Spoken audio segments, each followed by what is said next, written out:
네, 이어서 이슈 플로우 시간입니다. 오늘의 키워드는 바로 금과 관련된 내용입니다. 금값이 계속해서 올라가고 있고 그만큼 경제 상황이라든지 주변에서 안정감보다는 불안감이 좀 높은 것을 시사를 하고 있는데요. 자, 오늘은 금 투자 방법에 대해서 간단하게 좀 오프닝을 해보도록 하겠습니다. 우선 금을 투자할 수 있는 방법 총 4가지가 있는데요. 첫 번째가 바로 현물 매입입니다. 쉽게 그냥 금괴를 사버리는 그런 방법이 되겠고요. 자, 지금 골드바, 인터넷이나 우체국, 쉽게는 금은방, 이런 데에서 매입을 하는 겁니다. 장점은 현금화하기가 편하다라는 건 있지만 단점은 투자 측면에서 비효율적이다라는 부분이 있습니다.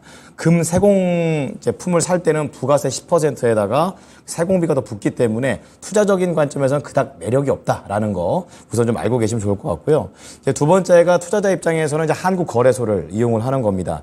여기에서는 금을 1g 단위로 사고 팔 수가 있는데 이 증권사에서 금 거래 전용으로 계좌를 따로 개설해서 주식 투자하듯이 매수, 매도 이걸 할 수 있습니다. 투자자 우리 입장에서는 되게 편한 그런 상황이 되겠는데요. 수수료도 0.3% 내외이고 세금도 양도소득세 그리고 부가가치세 10%가 면제가 됩니다. 하지만 이제 실물로 인출을 할 때에는 골드바 한 개당 2만 원 내외의 인출 비용이 들고 거래 내역의 거래 가격에 10%의 부가가치세가 든다라는 점 참고를 좀 해보셔야겠습니다. 자, 그리고 은행권을 이용하는 방식도 있는데요. 바로 이 골드뱅킹입니다. 지금 나오는 사진은 은행별로 다 골드뱅킹이 있는데 KB입니다. KB 쪽이고 시중은행에서 금 전용 계좌를 만들어서 금을 사고 파는 방법입니다. 여기에서는 단위가 더 마이크로해지는데 0.0g 단위로 사고 팔 수가 있습니다. 부담이 많이 줄죠. 수수료는 통장거래 시 매매 기준으로 곱하기 1% 그리고 실물거래 시는 5%의 수수료가 부과가 됩니다. 그러니까 세금은 매매 차익에 대한 배당 소금세 15%가 부담이 되는데 역시 이 KRX를 통해서 금을 사는 것보다는 약간은 비효율적인 측면이 있다는 점 알아보시고요. 마지막으로 금 ETF나 금과 관련된 펀드 이것들도 많이 고민을 하실 텐데요. 이 펀드 종류에 따라서 약간 다르긴 하지만 선취 수수료 1에서 1.5%가 들고 배당 소득세가 한 15% 이상이 부과가 됩니다. 장내 거래 시 KRX나 골드뱅킹보다는 가장 효율이 좋지 않지만 그래도 ETF 같은 경우에는 금 전용 계좌를 따로 만들 필요 없이 증권 계좌에서 이제 바로 거래가 가능하기 때문에 편하죠. 그래서 이 4가지 내용 중에서 가장 좀 편리합니다. 다만 ETF나 펀드 같은 경우에는 실물 인출이 불가하다라는 그런 특징도 있습니다. 결론적으로는 KRX를 이용하는 것이 가장 효율이 좋다라고 좀 볼 수가 있겠는데요. 어쨌든 요즘은 이 금에 대한 매력이 계속해서 부각되고 있는 시점입니다. 그래서 오늘은 이 주제로 다뤄보도록 하겠습니다. 자, 오늘의 주제입니다. 금 가격이 계속해서 올라가고 있다. 이제는 금반지를 꺼내서 팔아볼까라는 그런 관점인데요. 김영일 전문가와 함께 이야기를 나눠보죠. 전문가님 안녕하십니까? 네, 반갑습니다. 김영일 전문가입니다. 네.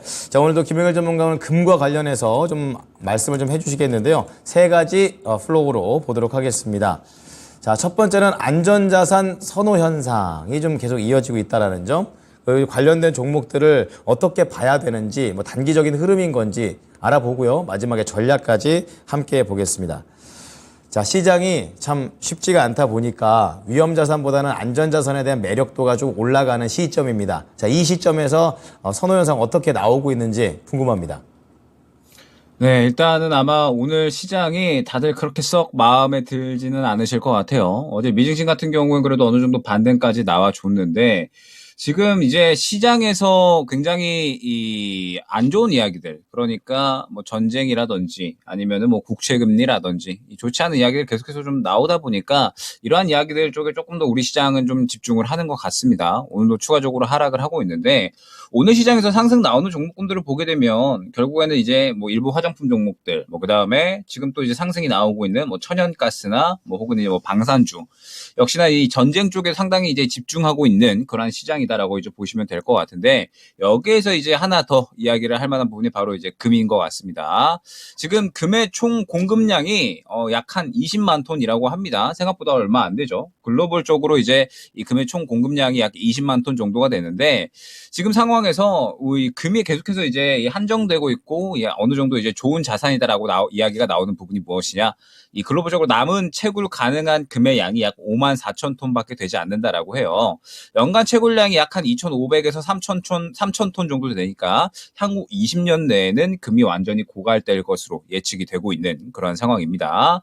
그러면서 이제 이 금의 대표적인 수요처가 이제 어디냐라고 하면은 거의 대부분 알고 계시겠지만 귀금속 시장이겠죠. 대부분은 이제 50% 이상을 차지하는 그런 상황이고 인도와 중국이 가장 큰 비율을 차지를 하고 있는 그런 상황입니다.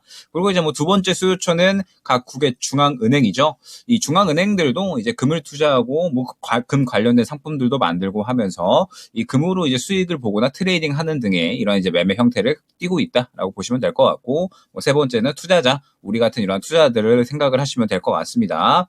그러면서 이제 이 각 수요처가 지금 전체적으로 가장 사들이고 있는 자산 중에 하나가 바로 이제 금이다라고 보면 될 것 같아요.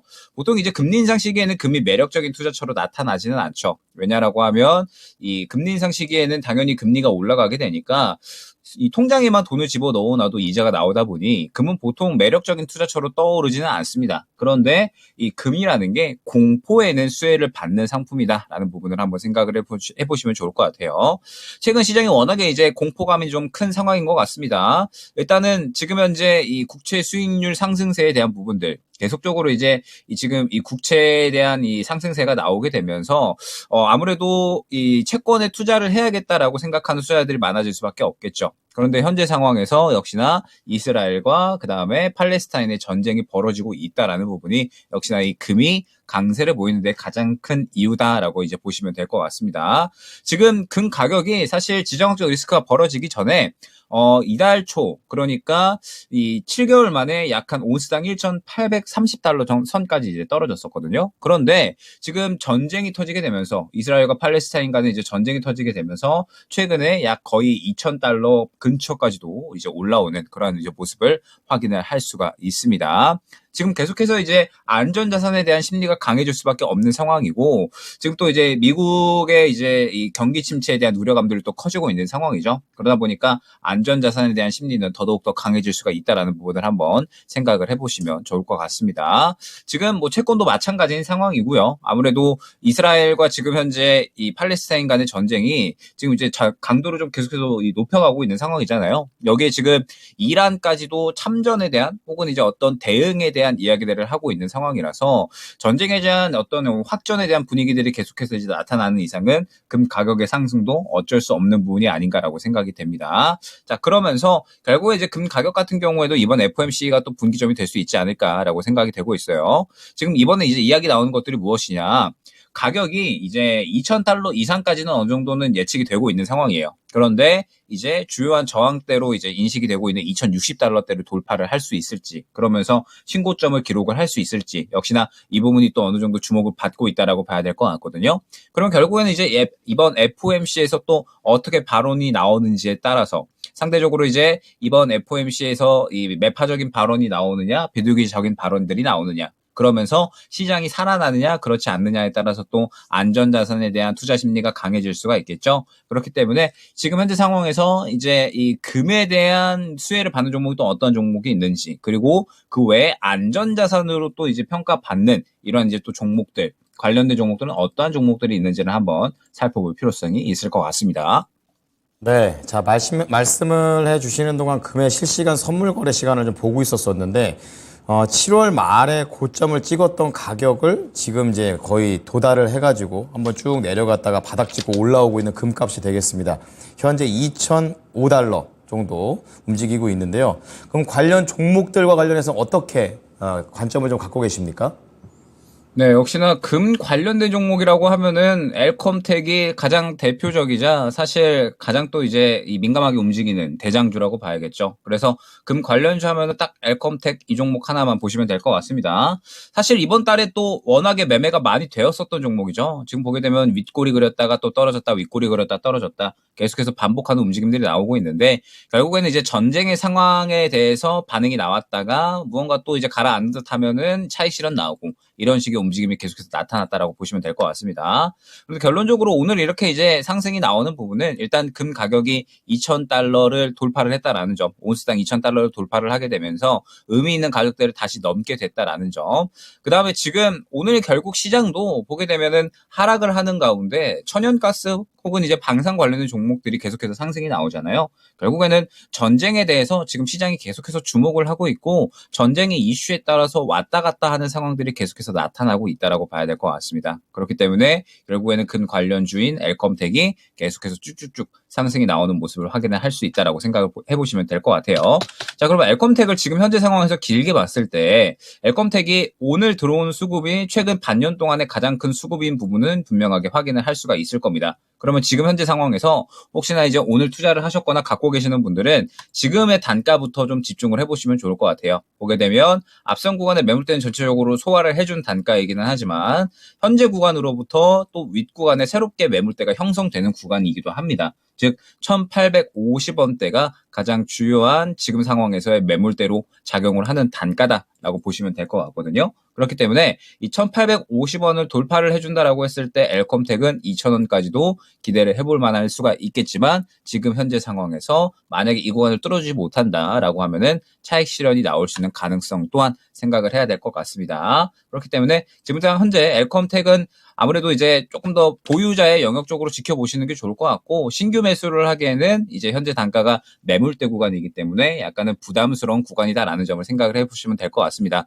그러면서 지금 이제 시장이 역시나 주목하고 있는 부분은 아무래도 전쟁에 대한 부분이구나.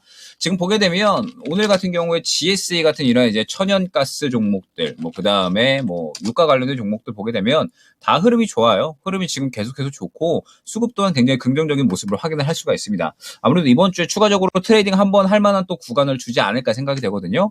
그렇기 때문에 지금 현재 상황에서 유가나 천연가스 등등 해서 이 전쟁에 대한 부분이 계속해서 좀 주목을 받고 있구나라는 부분을 생각을 해보시면서 이번 주 전략 한번 꾸려나가 보시면 좋을 것 같습니다. 자, 현재 엘컴텍이 21%에서 22% 사이 급등 중에 있습니다. 가격 전략까지 말씀을 좀 드렸고 보유자의 영역이다라는 쪽으로 말씀해 주셨으니까요. 참고해 보시고요. 자, 오늘 금의 상승세 이걸 좀 어떻게 좀 우리가 살려볼까라는 얘기를 좀 하고 있는데 전략은 어떻게 잡는 게 좋습니까? 네, 지금 현재 금값이 상승하고 국채금리가 상승한다라는 부분에 대해서 이 부분을 조금 더 이제 큰 틀로 이해를 해보시면 좋을 것 같아요. 과연 왜 상승을 하는지, 왜 금값이 지금 상승을 하고 10년물 국채금리가 상승을 하는지, 전쟁이 벌어지고 있는 글로벌 상황들, 그 다음에 10년물 국채금리가 상승을 하면서 결국에는 지금 현재 미국이 계속해서 이제 돈을 풀어왔었던 결과, 그 다음에 인플레이션에 대한 부분들, 이러한 부분들이 결국에는 또 국채금리로 나타나고 있구나. 이런 부분들을 한번 생각을 해보시면 좋을 것 같습니다. 그러면서 지금 현재 상황에서 역시나 이 시장에서는 딱 두 가지인 것 같아요. 전쟁의 이 수혜를 받는 이 유가나 천연가스, 혹은 이제 전쟁과 무관하게 가치가 지켜질 수 있는 안전자산에 대한 부분들, 이런 부분들에 역시나 이제 매기가 쏠리고 있는 상황인 것 같기 때문에 우리나라는 상대적으로 좀 위험자산에 속한다라고 봐야겠죠. 그렇기 때문에 계속해서 시장이 약한 모습을 보여주고 있고 강한 모습을 보여주지 못하고 있는 것 같습니다. 유독 우리나라가 조금 심한 것 같기는 해요. 자, 그런 상황에서 결국에는 이제 아마 내일까지는 시장은 추가적으로 약세를 보일 확률이 커졌다라고 보시면 될 것 같습니다. 어제 상승폭을 지금 다 뱉어냈기 때문에 아마 내일 정도는 그냥 요 수준에서 왔다 갔다 하는 이런 이제 행보세를 거리지 않을까라고 생각이 돼요. 그러면서 FOMC 결과가 나오고 나서 다시 반등으로 가든지 아니면 하락으로 가든지 방향성이 나뉘게 되겠죠. 결국 우리는 FOMC 결과를 보고 움직일 필요가 있다라는 점. 그러면서 지금 현재 시장에서 무작정 이제 또 이 추가 매수나 혹은 이 신규 매수를 진행을 하기보다는 확실하게 FOMC 결과를 보고 나서 결과에 따라서 어찌됐든 이제 상승을 하게 되면서 이제 상승하면서 또 이 수혜를 받는 종목들 혹은 이제 시장이 하락을 하게 되면서 또 집중받는 종목들 분명하게 방향성이 나뉘게 될 겁니다. 방향성이 나뉘는 부분에 따라서 대응을 해야 될 필요성이 있으니까 지금 당장은 FOMC 결과를 느긋하게 기다리는 매매가 내일까지 중요하지 않을까 생각이 됩니다. 네. 자, 이번 주도 계속해서 FOMC를 강조를 해주고 계십니다. 이 부분 잘 보고 그 이후에 대한 전략도 잘 부탁드리겠습니다. 오늘 말씀 잘 들었습니다. 네, 감사합니다. 네. 자, 오늘 이슈플로우는 안전자산, 금과 관련해서 김영일 전문가의 의견이었습니다.